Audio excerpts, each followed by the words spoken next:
One of the most important aspects of any business is the relationship with your business partners, your suppliers, and your customers. Let's see how we can manage those in SAP Business One. In this demo, let us take a look at how SAP Business One maintains your business partner information. In the Relationship Map view, I can simply click on the Business Partner icon, which brings me to the Business Partner Master Data. In this screen, I can see all the information pertaining to this business partner. If there are additional information you would like to add, you can easily create a user-defined field page and add in all other information that you would like to store in your Business Partner Master Data. You are also able to have a look at analytics pertaining to this business partner, such as the revenue versus gross profit for last 6 months, or even your sales amount by month. When you click on the right arrow, it brings you to the next business partner record.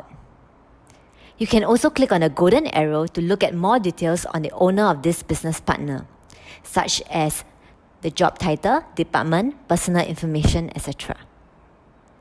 You may also include more than one contact person for each business partner, together with their job titles, email addresses, and contact information. You can also maintain different addresses for each business partner. Now, you are able to view all the information related to the business partner at a single screen with a tap of few buttons. This is how SAP Business One Business Partner Master Data works.